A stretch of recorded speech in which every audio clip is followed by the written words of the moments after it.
సినీ నటి బీజేపీ మహిళా నాయకురాలు మాధవిలతపై తాడిపత్రి పోలీస్ స్టేషన్లో ఫిర్యాదు చేశారు.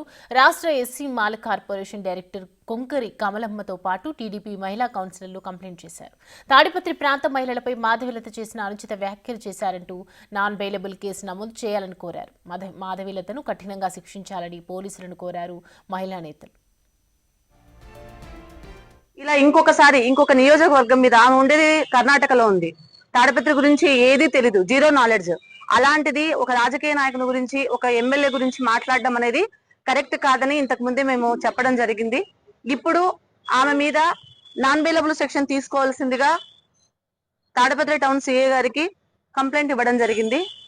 ఎక్కడైతే న్యాయానికి ధర్మానికి ప్రతీక పోలీసులు అని చెప్పుకుంటారో, తమిళనాడులో ఒక చిన్న ఇష్యూ జరిగితే సనాతన ధర్మం గురించి కస్తూరి గారు మాట్లాడితే సినీ యాక్టరు ములాజు లేకుండా, ఎటువంటి ఇది లేకుండా తమిళ పోలీసు వారు సనాతన ధర్మానికి వాల్యూ ఇస్తూ ఆమెను అరెస్ట్ చేసి రిమాండ్ పెట్టడం జరిగింది.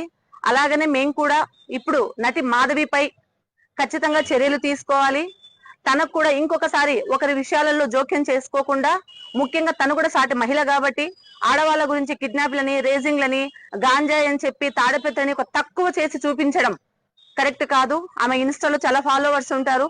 మంచిగా తీసుకునే దానికన్నా చెడుగా తీసుకోవడం ఎక్కువ ఉంటుంది. కాబట్టి మేము ఆమెను ఖండిస్తూ, ఆమె మాటలను ఖండిస్తూ, వ్యాఖ్యలను ఖండిస్తూ స్టేషన్ లో కంప్లైంట్ ఇవ్వడం జరిగింది. దయచేసి పోలీసు వారికి తెలియజేయడం ఏమనగా, సార్ ఖచ్చితంగా కేసు రిజిస్టర్ చేసి ఆమెను రిమాండ్ చేయవలసిందిగా సార్ మా తరపున, తాడిపత్రి మహిళల తరపున మేము మా కౌన్సిల్ అందరము సిఐ గారిని కలిసి కంప్లైంట్ ఇవ్వడం జరిగింది. సార్ షూర్ గా కేసు అయితే రిజిస్టర్ చేయండి. మా తాడిపత్రి మర్యాదను కాపాడాల్సిందిగా పోలీసు వారిని సవినయంగా కోరుకుంటున్నాం. మీ కమలమ్మ. బులెటిన్లో షార్ట్ బ్రేక్ తీసుకుందాం.